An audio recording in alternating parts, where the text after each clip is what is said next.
talking about is that out-of-court settlement that KOTU had with the government, and what issues were brought out, if any, and how were they addressed? Because from the conversation we are hearing from Kenyans, there's still lots of questions they would want answered on this housing fund levy. So this is a conversation we began yesterday, and today the Labour Court has issued fresh orders temporarily stopping the government from implementing the 1.5% levy for the housing fund. Justice Maureen Onyango issued the order saying the suspension would allow the consolidation of the current case by Consumer Federation of Kenya with another earlier filed by the Central Organization of Trade Unions. And its application, COFEX, says it is unreasonable to compel citizens who will not secure a house to contribute towards house ownership by another person without corresponding benefits. It also says the levy will lead to unjustified overtaxation of Kenyans. The organization further notes that there is no proof that consultations were indeed done before Section 31A of the Employment Act, which introduces the levy, was inserted into the Finance Act. And that is the big story this evening. So this evening, we are getting answers for you from the government. Lead reporter Sophia Wanuna is speaking to the Principal Secretary, State Department for Housing and Urban Development. Sophia, good evening. Lots of questions on this housing fund levy. Kenyans are visibly upset about this levy, and the questions they're asking are not getting adequate answers. So perhaps this is the evening we will get as much answers as possible for Kenyans.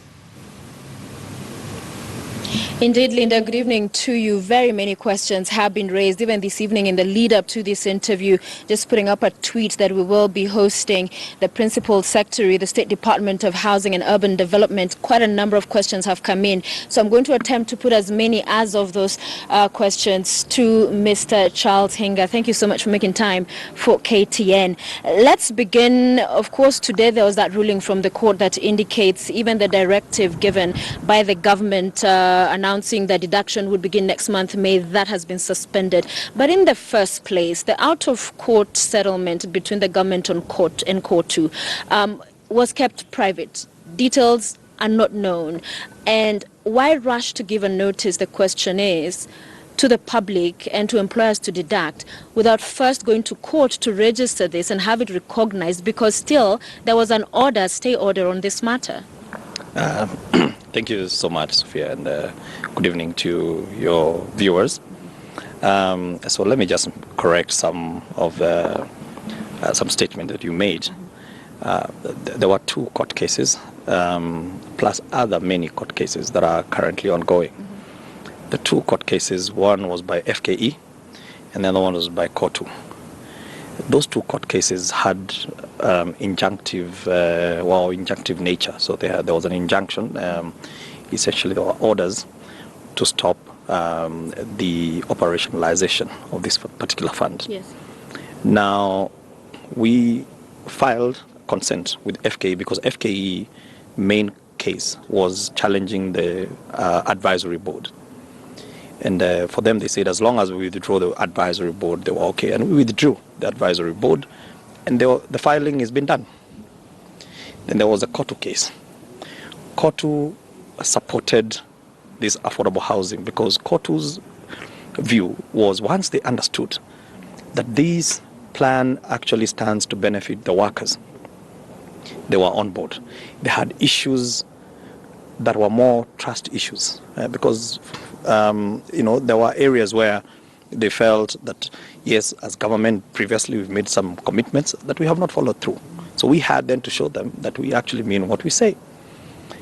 The other issue then was that FKE was an interested party in the FKE case, right? I mean, in the KOTU case. So last week, Monday, we went to court. At that time, a consent had been reached but had not been filed. But on the 10th, the consent was finalized, signed, and deposited in court. And there is precedence in terms of if you're the main litigant or plaintiff and you reach an agreement, an out-of-court settlement with the defendants, that court case basically dies. But there was no direction from the court regarding this agreement. But more importantly, you say there is precedence on this, yes, but that perhaps on private matters. This is the public. So that court too, apart from what you said, being satisfied of the issues they raised, talked about public participation. How was that satisfied? Why wasn't this made public? Because court too is not a private institution. It speaks for the workers. So it would have been expected, with due respect, that these issues were made public, that this is all the issues that were raised, because numerous issues had been put out. And the settlement is this. We've moved to court, and the court has now said, because the matter still was to come up before hearing on the 20th. So again, a lot of misinformation. Yes. There was public participation. First of all, this housing fund, let's just clear the air on the housing fund. The Housing Act, Cap 117, was done in 1953, before independence.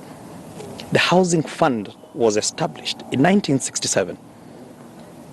Section 24 of the Housing Act was just never operationalized, because all it needed was a cabinet secretary in charge of housing to operationalize the fund. So for 52 years, we have had an act that established the fund. So the fund is not new. So even when we go out on public participation, was not on establishment of a new fund, because it's not a new fund. It was on operationalization of the housing fund. That is a regulation. We published. We got a lot of comments from Kenyans. We got comments from FKE. We've got comments from labor unions. We got a lot of comments. If you look at the first published regulations that were in November, vis-a-vis the regulations that were published in December, they're like day and night. But bottom line, sir, what it comes down to, and the troubling part in all this, Kenyans are asking, I am asking, why is the government forcing houses down Kenyans' throat? And for salaried Kenyans, 3 million of them at least, roughly, is the numbers we're getting. Why shouldn't this be voluntary, as it is for those Bomayangu, that they get to volunteer if they want to participate, be part of it? Why force Kenyans? Because, Sophia, the biggest public participation you ever did was when you did your own constitution. We did our constitution. Article 43, subsection 1B, says that every Kenyan has a right to affordable and decent housing. Now, let's pause and ask ourselves, when Kenyans say that they have a right to housing and impose that obligation on government, where is government supposed to get money? So we had two choices. The first choice was to go the traditional way of increasing taxes. Okay, we collect more taxes and we build the houses. The challenge with taxes is when I deduct your PAYE, or when KRA deducts your PAYE, that money goes into a consolidated fund, and that money cannot be attributed directly to you, because we used to build a road in Lodwar. Probably you'll never be to Lodwar in your lifetime. Okay? I have actually. No, I'm just saying. Yeah. You know, but the thing is, you can never attribute your taxes to a direct benefit, right? We turned it into a contribution. And a contribution confers a direct right to you as an individual. And what it says is that you make a small sacrifice, okay, which is really small, but we look at the numbers.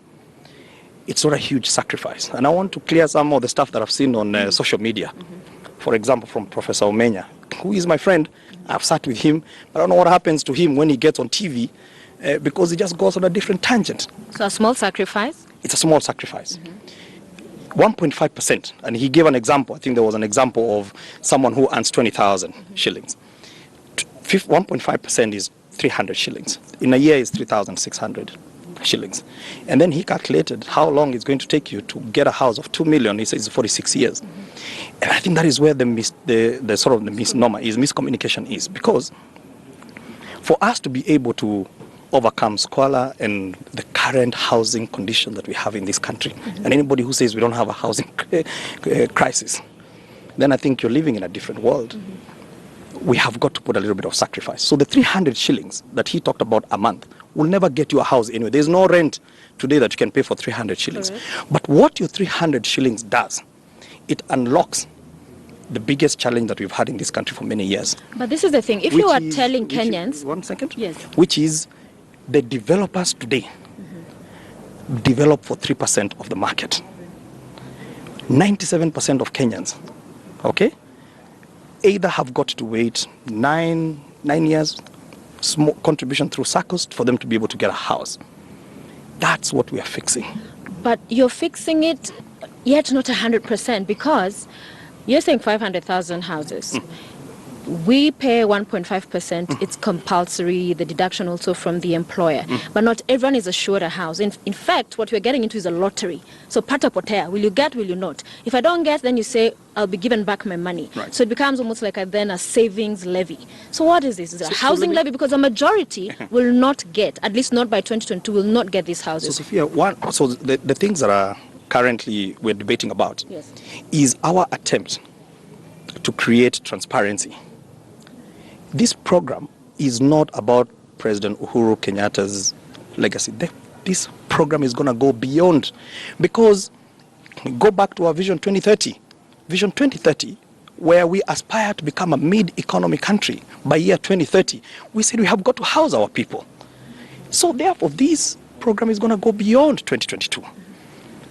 But the only thing that we said is that if you're contributing, not until 2022, if you're contributing, and you cannot be able to get your house, okay, and you retire, okay, because it's a contribution, not a tax. You know, when you pay your taxes, you don't expect to get it back. You're going to get back your money.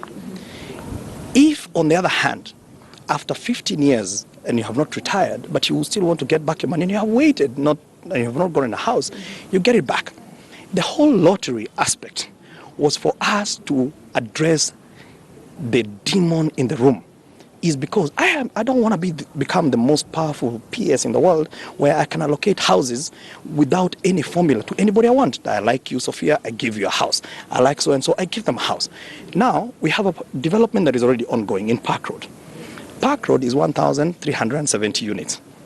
The interest in Park Road is going to be way more than 20,000. How do we establish a fair way of allocating those houses? That's how the lottery thing comes in. Yeah, so the question again, and I mean, this is one that has really been emphasized, and perhaps let me first read a tweet to you. Alphonse Shiundu has said, just one question, what data informed this policy decision? All available data from KNBS shows that 88.6% of homeowners in Kenya built their houses. Only 5% of homeowners bought their homes in cash or loans. Why does the government have to force people to own homes? That 88%, okay, as a percentage of the entire population is very small, okay? Another study shows that 93% of all Kenyans living in urban areas rent. What we need to ask ourselves, do Kenyans rent because they want, or Kenyans rent because they have got no means of owning? That's what we are trying to address. Today, we have 25,000 mortgages. In fact, that 25,000 mortgages is a distortion, because 17,000 of those mortgages are mortgages that are advanced by financial institutions, or like me in government, I advance civil servant mortgage schemes to our employees. Those mortgages are not market-based. So I offer civil servant mortgage at 5%. You, Sophia, on the other hand, unless KTN comes up with a scheme that gives you a housing scheme at subsidized rates, you're on your own. You're paying at 14%. Yes. Now, majority of Kenyans, okay, are the ones that don't have those access to those schemes. So then why don't we let those Kenyans who feel disenfranchised, those who say, because there are those who have their employers doing this for them, okay, they have the mortgages. There are those already right now paying mortgages. So they're wondering, why am I being forced to get into saving for another house? Some already own their homes. So it is discriminative that 3 million Kenyans on payroll are being forced, instead of the other route the government has taken already for the other majority and the bigger margin of Kenyans to join Boma Yangu. Why not let it be voluntary? So let's address that. And I think it's a fundamental issue. Number one, we said that we need to look at housing both on the supply side and the demand side. On the supply side today, our own statistics show that Kenyan housing demand, and these are studies that have been done, is 250,000 houses a year. In terms of how much we are supplying 50,000 out of that 250,000. But a more shocking number is, if you take the 50,000, 49,000 out of 50 is for the high end, that is 3%. Meaning that only 1% is left for 97% of Kenyans. Let me translate that into numbers. So in the affordable housing, we have 170,000 out of the 250 Kenyans. So we are only doing 1,000 out of 270,000. That's why we have slums coming up everywhere in this country. All right? Why? Because we are not building houses for majority of Kenyans. So you want, as government, to get you clear, those people you're talking about, majority of those, and there are many you were talking about, I think in your tweet, that in Kibera, for instance, people are waking up as early as 4 a.m. to queue, but they're not being forced to make any payment. The question still is to the one who is making decisions concerning their lives. Why are they being stretched to things they do not want? Because the countries that have addressed squalor and have addressed the issue of affordable housing, they've gone through this journey. Let me give you one example, and I hope it settles the case. Yes. You know, our politicians like to tell us about Singapore. Every 5 years when you go to elections. In the 60s, Singapore, when we talk about the GDP, almost the same as Kenya and so on and so forth. At the same time we were enacting our Housing Act, they also went through the same process. Singapore, they determined that for them to be able to house their people, for them to be able to provide Medicare to their people, and for the hard-working people of Singapore to retire in dignity, that they needed to have some element of sacrifice. Do you know what that sacrifice was? In the 60s, employee was required to contribute 22%. Forget about the 1.5%. The employer was required to contribute 17% into what was called the Central Provident Fund. 52 years later, we're going to Singapore to benchmark. 90%, over 90% of Singaporeans live in a public delivered house.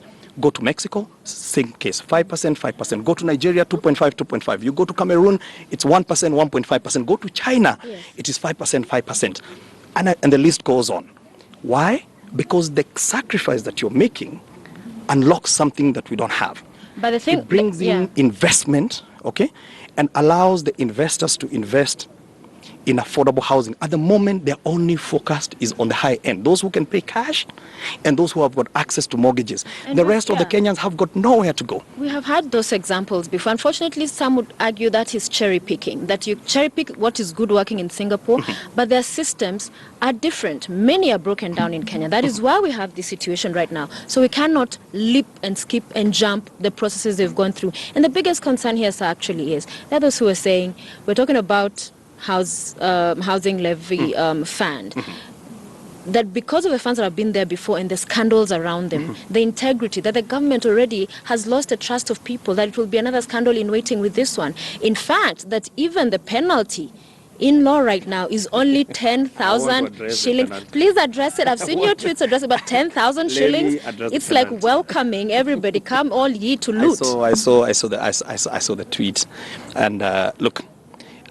In the process of the legislative process, I said that the Housing Act was enacted in 1967. Section 24 of the Housing Act placed the fine at 10,000 shillings or $100, as I saw the people say. When we do regulations cannot change a statute. Therefore, we were limited by what is already in the mother statute. So therefore, we have to use what we have, but the process of changing those sections is a long process. But here is the guarantee for you as a Kenyan. The money that is coming into the housing fund is not going to be used to pay certificates. It's going into a fund, and it will be used to buy finished houses. We have set a ceiling. We have fought for you as a Kenyan. And we are saying that as government, we have to address the issue of land, because land, you cannot have land and affordable housing in the same context, because Nairobi now, the study shows that it has got the most expensive land in the continent. So government has gone out of its way and said where we have land, we are making it available at no cost to you. So why not fix the law first before it is being fixed? But why not wait for such a time as PS that we have more punitive law in place? Because if then somebody steals today, they will be punished with that 10K. But that money is not going to be stolen, because that money is going into a ring-fenced fund. No drawdown is going to happen until the units are finished. So by the time the units are finished, we will have made sure that we link the penalty, all right, to our economic crimes, whatever. That is already in the miscellaneous bill that is coming up this year. But Sophia, okay, we have got to start changing the course. Majority of our Kenyans live in subhuman conditions. And let me tell you something, Sophia. I know what it is to live in a subhuman condition. I never grew up in means and access. I grew up in Kaptembo in Nakuru. All right? That is where I was born, in a one-roomed house. I was born in Bondeni. So I know what it is to live with cousins and uncles and house helps and sisters in one-roomed house. Wait. Yeah. Because this thing has got to be personal to you. We launched bomayangu.go.ke. There is no official launch for Bomayangu except what we've done in Huduma centers. Over 4,000 to 5,000 Kenyans that are knowing are registering in numbers. Why? Because Kenyans want houses. We commissioned a study through KPMG. KPMG study that went to every county in this country is showing us, forget about what we had before where we said the deficit is 2,000. It's 2 million. KPMG report is showing we are sitting at 4.8 million. We as a country have got to start fixing the issue of affordable housing. And it's true what you say. Of course, everyone wants. Yes. Because, Sophia, it affects other aspects of our lives. Mm-hmm. Our healthcare is bankrupting families. But if you look at why healthcare is so expensive in this country, it is actually linked to the way people live. You live in a house without a toilet. You live in a house without water. All right, okay? Yeah. All right? Yeah. And that, by the way, is majority.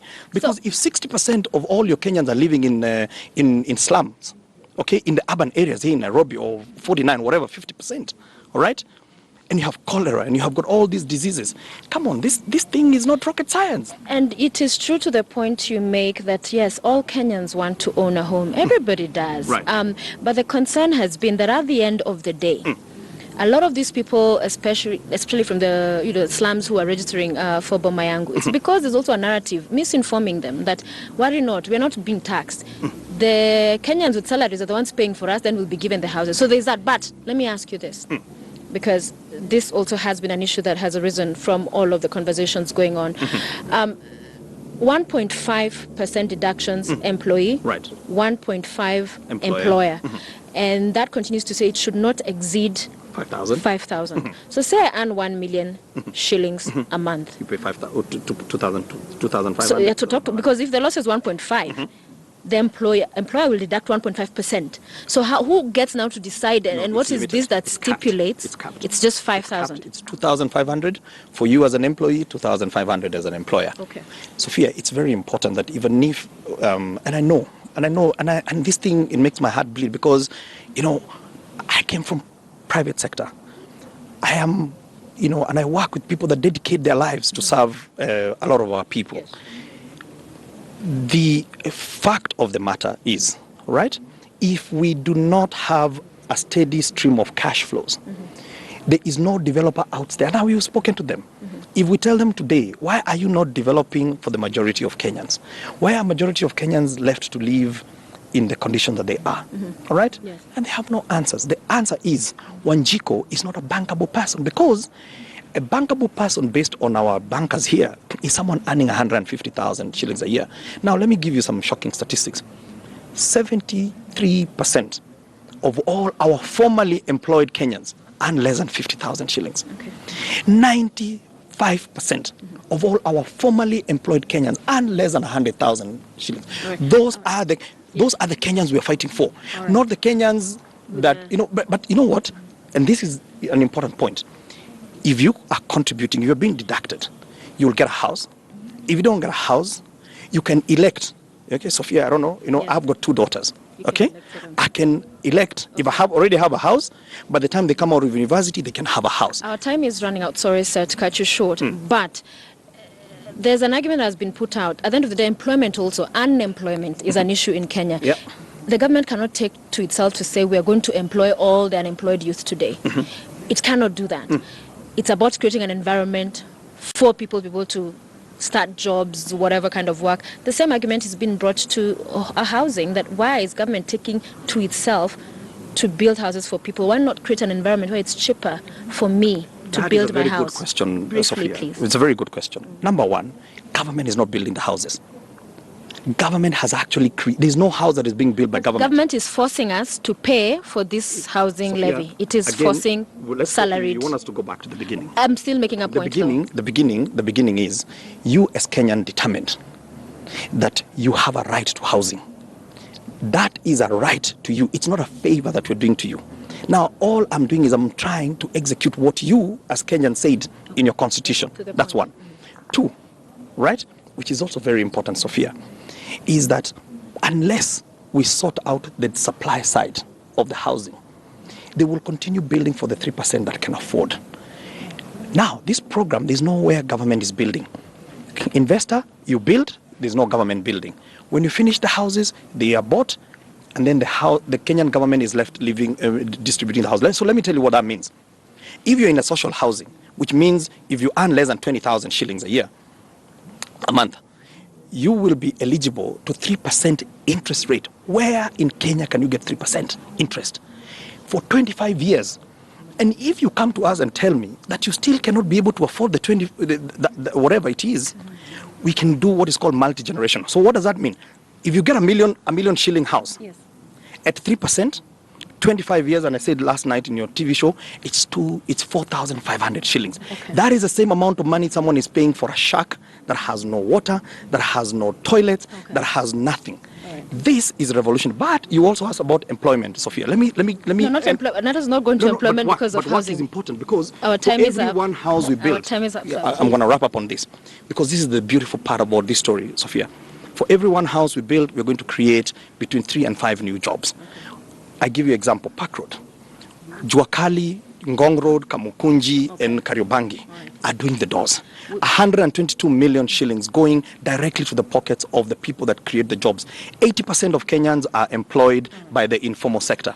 In 2 seconds, there's some who have already received text messages from their employers that they will make deductions, and those that are ruling today, you intend to abide by this direction. Will you put up another notice saying that you will not be going ahead with the deductions? Look, I haven't seen the orders. I have seen, just like you, the breaking news. So we're waiting for the orders, and we'll deal with the orders as they are. Right. But for you as a Kenyan, this is a beautiful program. You must work with us. And I just want to end up by saying this. Yes. Every 4 years, 5 years, this country burns. And it burns because of two things. One, there are the haves and the have-nots. Okay. What we want is to make sure that you who are the have-nots also have a stake in this economy. Right. We fix the housing, we also fix our politics. Thank you very much. Charles Henga, the Principal Secretary, Housing and Urban Development, with us here on The Big Story. Still so many questions. Unfortunately, our time is up, and the conversation will continue right here on KTN News with Linda.